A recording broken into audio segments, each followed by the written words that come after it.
That's good. What is up? It is AFALOZ on the daily, and today I want to talk about learned shame, and like bashfulness and whatnot, like all that emotional spectrum. And I'm going to talk about it because yesterday, so I like to write poetry. Of course, I started off writing poetry and started writing haikus, then to shorter, like even shorter poetry, like I call it Instagram caption poetry, and then I started writing like longer poetry, and then I started writing like short stories, and now I'm trying to write like a longer book with a more cohesive narrative, and that's very difficult. Even now, even like still writing poetry is still very difficult. But I used to like post them, and I got somewhat popular. But then like people that I knew like saw them, and they were like, "Yeah, that fucking sucks. Like that's not you. Why are you doing that?" And it like made me stop doing poetry. But now I like continued to do it. And anyway, but yesterday I decided, I was like, well, I love like music. I love music. So I was like, well, songs are essentially like longer, spoken poetry. So I wrote like a rap song. It's pretty fun. It's pretty fun. Like I wrote it. Like I was just listening to a beat, and I was like, well, I'm assuming this is like the way that they do it, because like the way I do it is I have like an internal cadence that I like try to keep up with. It's usually always the end. I haven't like gone into like the mid sentence or mid structure, like a rhythm, like the internal rhythm. I'm always like doing the end for now, or the beginning, just because it's easy for me. It's like the easiest way for me to just like write. But because like you still have to have like a cohesive story in your like poetry, like, and of course sometimes that story is only for you, or based on like books that you've read, your cultural aspects, things that are just like going into your mind. So when I was writing this, I was just thinking of like the internal rhythm, and usually like what comes with this type of, what I was just trying to write, right?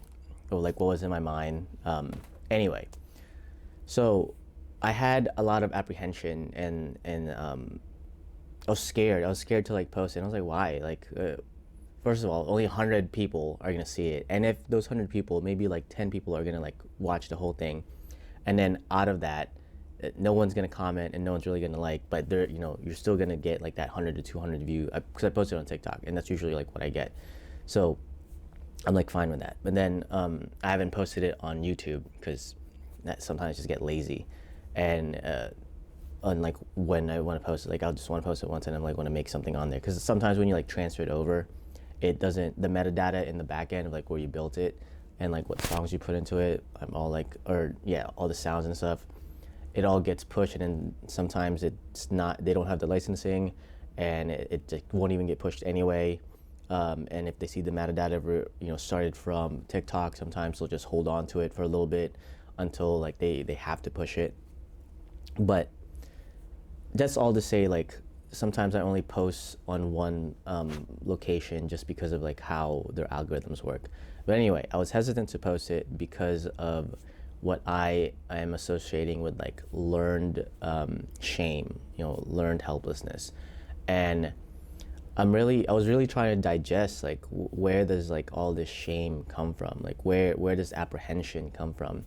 And when you look at, when I look at my children and see, how they are and what they want to do and all the things that they talk about, they start getting that apprehension, that inkling of what if it's bad? What if people hate it? What if people make fun of me? What if, they start learning shame as they get older? They start seeing it, and they start being less, like my youngest, my 4-year-old, not my youngest, she's my middle child. She loves to do everything. She wants to, everything she sees on YouTube, she wants to try. She sees like these people named Chip and Milo. She's like, I want to make Minecraft YouTube videos. And before that, she saw us like playing video games. She's like, I want to make those. Let me talk. And YouTube like won't really let your like kids talk, because they'll like turn it down. So she'll she doesn't like watch like real people yet. She just watches like these like, you know, video game stuff, and sometimes like no talking games, and like sometimes she'll just watch like Pokemon in real life. So she'll be like, yeah, I want that. Or like we recently started watching this girl build aquariums. She's like, I want to build something and let's post it. You know, so she's like always trying to just do things, and she'll say like, oh, I want to perform. Like she does ballerina class. She has it like every weekend. Well, right now she's kind of wanting to stop. She wants to do something else. But before that, she was doing ballerina, and she would just be like in the middle of the store, and she just starts dancing. She's like, check out my moves. I'm gonna do ballerina. I'm gonna do ballerina, and she'll just like start doing random stuff. Like we were outside at a Korean festival, and I have to edit that and post it. We were doing just walking around, and like Huntrick started playing, and then she starts singing, and then my son, he's 2 years old, he just starts yelling, like belting it, and like no shame, because like why would he feel shame, right? Like, and then just start singing along with him. But then I realized like when I probably did that, or when then like that happened, I probably got told like, yo, quiet down, like what are you doing, like you're making a scene, right? And then that small sentence that gets compounded every time you do something. You're like, hey, stop doing that. You're making a scene. You're making a scene. You're making a scene. You're standing out. You're making a scene. You're standing out. It starts like compounding, and it like builds this helplessness, this shame of like I shouldn't stand out, or I shouldn't. Not saying that what I'm doing is going to make me stand out, but it's putting myself out there in a crowd that is unknown, that doesn't know me, and I don't know them. And that to me is standing out, not necessarily like fame. It's just these people don't know you, and you don't know these people, and you're acting like yourself instead of acting like someone that is integrated into society and is keeping their head down. Because if you are anything beyond keeping your head down, you're standing out for some reason, right? Even though, is that really standing out? Like the people that I think are standing out are people that are going against the mold, you know, like if someone finds like a genre and they like, even famous people like don't stand out. There's tons of famous people, but it's the people that what we call, you know, they're disruptors, game changers, people that go into, let's say, tech and change tech up. They go into music, change music up. They show that, oh, you don't have to just be a pop star. You don't have to just be this. You don't have to just be that. And they can be something different. Like those are people to me that stand out. But in a general sense, people that stand out is like literally anyone that does anything of note. And even like now, if you aren't established and you're not famous and you're not getting money and you don't have tons of followers, like in this influencer sphere, you're trying to stand out, right? Like you're trying to stand out. And when you could just be hearing that like, oh, people make money with 3,000 followers. Oh, people make money with 2,000 followers. Like no one really gives a shit like what you're doing it for. All they care is that you're doing it and they're not doing it, and that you're standing out, and they wanted to put you down. And, you know, kind of like you're a nail and they want to fucking hammer you and put you back in your place. And it's just like crazy. It's just absolutely crazy. But it takes a while to realize that aspect doesn't really affect you. And listening to that inner voice that was cultivated by so many different types of voices, so many different types of people, it doesn't help you. It's good to listen to it, to understand where your fears are and where you're getting this apprehension, this shame from. And then if if it helps you to be able to dissect it, but it doesn't help you, then you know that you can tune that sound out, you can tune that voice out, and just push through and progress. That's very different from criticism, right? That's very different from valid criticism, really even invalid criticism, right? That criticism to me is not just someone telling you to stop it, you suck, right? That is just their opinion, and something that, even criticism is opinion, but that's their negativity, and their shame that they're trying to expunge on you. Criticism to me is like, hey, you sounded really good, but there was a lot of your verbiage just wasn't right in that sentence. It just wasn't flowing. Maybe you should put a beat on this, or maybe in this stanza you should have put something else. Like maybe you should rearrange this. Like, oh, I really think that you have a good point there, but have you ever thought about this, right? actual valid criticism and invalid criticism, but criticism nonetheless. And there are people that just say things, that they're feeling like you're annoying. Like that's one of the things that we're trying to like target with our children. When I hear them saying to their siblings like, you're annoying. Like, no, your brother's not annoying, your sister's not annoying. You're annoyed by their action. You need to be able to speak and tell them what their action is and how they can make you less annoyed, or you can let them know like why you're being annoyed. But at the end of the day, that's like your feeling. Unless you can state like, hey, there's a reason why you shouldn't be doing that, and there's a reason why I'm being annoyed by your action. And those reasons could be invalid or valid, but those are criticisms. And you just saying that you're annoying is not criticism. That one's just top of mind because that's like the most poignant one that we've been like working on for the past like year. Like kids don't just like change, right? And sometimes they're very headstrong, and when you delegate this type of information, it's hard to make it your own. Like it's hard to like ingrain that, and like sure, constantly hearing it sometimes can help, but you like really have to want to hear the message. But anyway, beyond that, it was just something on my head. Like it was just so crazy that like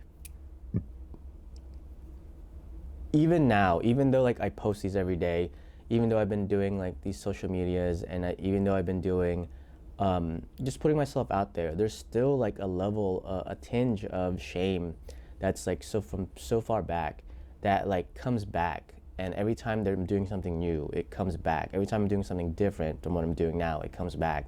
And I have to like constantly remind myself that like those, you should hear those things, and you should like give them their space and let them, either face through or let them get ingrained in what you're doing and move accordingly to that in a positive manner.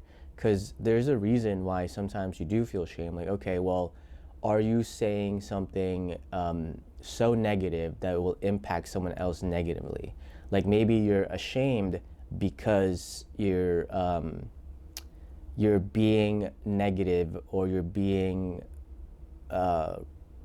aggressive or something, where you're harming others now. If you're just doing something that it speaks to you, and you just want to like write a poetry, you just want to write a book, I think that's like valid, right? But if you're just creating something to put someone else down, then maybe you should listen to your your negativity. Maybe you should listen to your shame.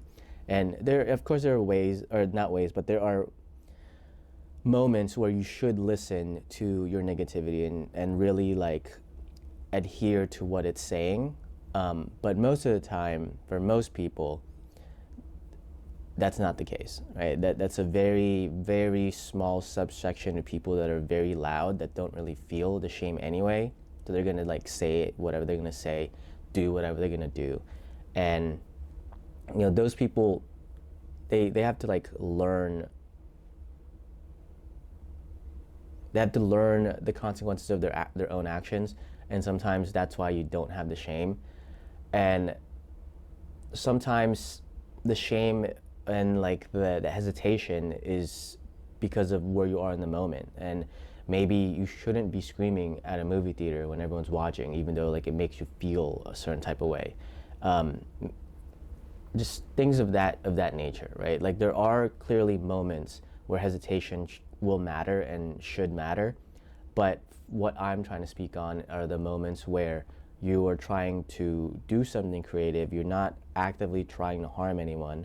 You've thought about what you're producing and what you're putting out there, and there's still that level of hesitation and shame that you're feeling of like, I shouldn't post this because of what if people judge me. And with that, I think that it's okay to be judged.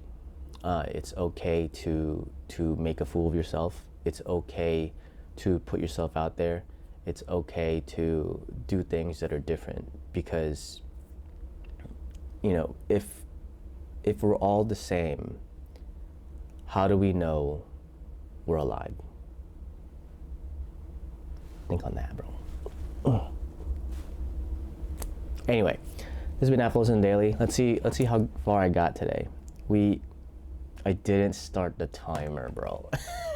I'm assuming it's like 10 minutes, and we did not reach 17 minutes. Hopefully we didn't reach 17 minutes, but this has been AFALOZ Daily. Like and subscribe if you made it this far.